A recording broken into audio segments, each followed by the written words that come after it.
The silence was deafening. Mm-hmm. The crowd looked up, waiting for the familiar tradition at all the usual places. But then, a flash. A surprise light show from a totally unexpected corner of Hollywood. It was the sequel nobody asked for. But everyone secretly wanted. Welcome to Star Scoop Report. Join us as we uncover Hollywood drama, music industry shakeups, and those viral influencer scandals. From red carpet surprises to social media controversies, we dive deep into the stories behind the fame. And the headline that absolutely dominated our feed this week is our mission today. Disney just brought back a night show nobody expected.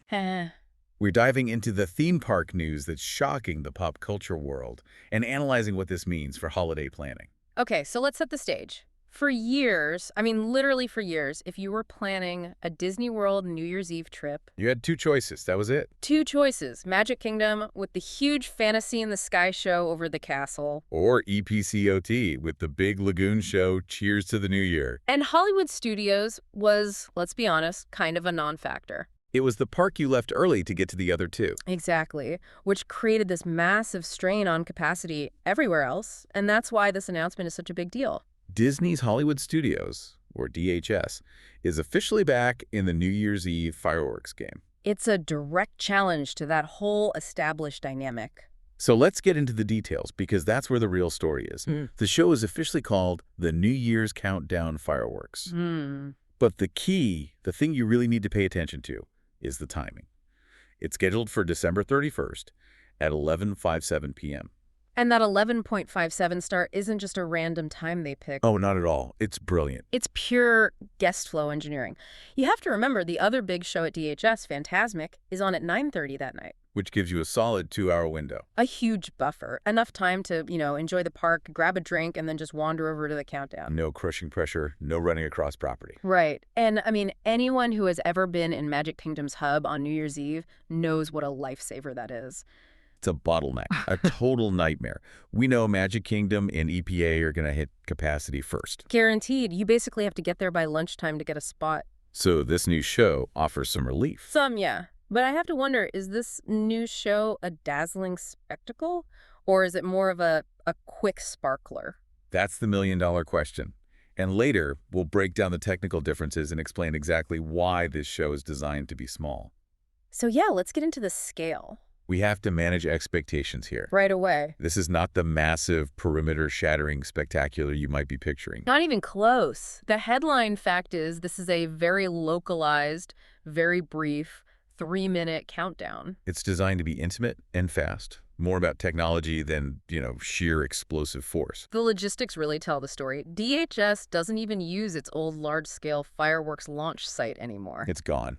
So this operational constraint means the pyrotechnics have to be smaller. They're called low-level pyrotechnics. And they're being launched from the rooftops. The rooftops of the buildings right there in the center of the park around the Chinese theater. Near Mickey and Minnie's Runaway Railway. Exactly. And that constraint is actually what makes the strategy so smart. How so? Because by using projections on the Chinese theater and these smaller rooftop fireworks, they get the big bang for midnight. But without the massive cost. Without the massive capex for a perimeter show, which needs dozens of launch sites, huge security, all of it. So instead of trying to go toe-to-toe with Magic Kingdom's budget, Or EPCOT's floating barges. they've positioned themselves as the sleek, sophisticated, and let's be real, the less crowded alternative. It's market segmentation. You want the huge spectacle. You can still go to Magic Kingdom. You want a fun countdown without the absolute madness. Hollywood Studios now has a premium option for you.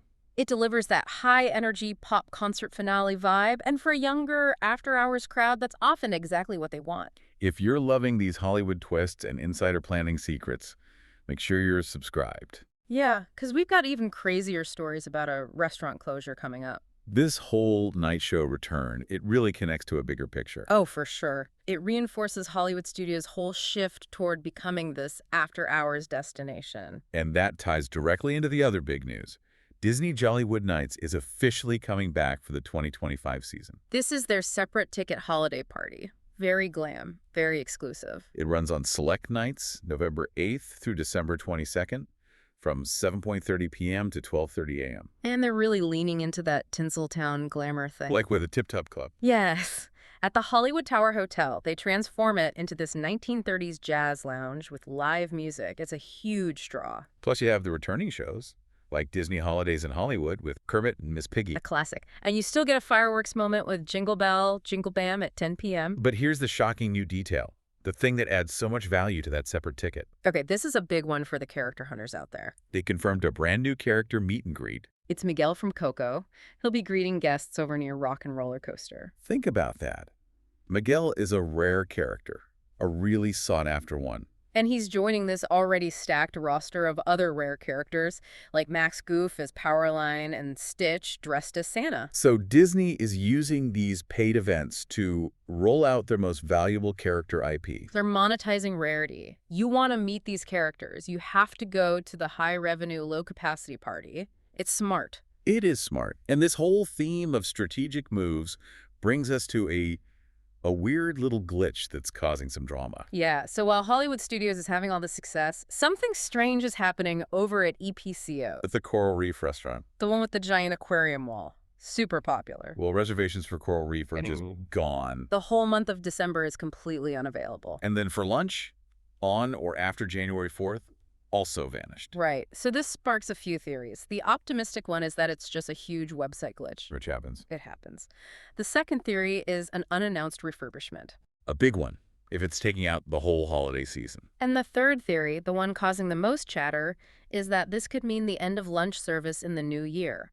A big operational change. And there's been no official word. Nothing. The website still shows operating hours, but you just can't book. It's this major unannounced pause right before their busiest season. So when you put it all together, the smart, streamlined NYE show at DHS, the IP-heavy Jollywood nights, and then this reservation chaos at EPCOT, what's the final takeaway? The big takeaway is that Hollywood Studios is becoming the sophisticated, tech-focused, less crowded holiday option. Disney's using it to pull crowds away from the other parks, but they're doing it with these intimate, projection-heavy shows instead of, budget-breaking spectacles. Which makes me wonder, if they're using the Chinese theaters so effectively for these smaller, projection-based shows, should Hollywood Studios just retire its large-scale fireworks sites entirely? That is the provocative thought, isn't it? If they can get the same high impact, manage crowds better, and do it for less money, why even try to compete with the massive shows at the other parks? Maybe this smaller, smarter show really is the future for that park. It just might be. You've been listening to Starscope Report, where we uncover the stories shaping Hollywood, music, and pop culture. Thanks for tuning in, and don't forget to subscribe for more stories that keep the stars shining.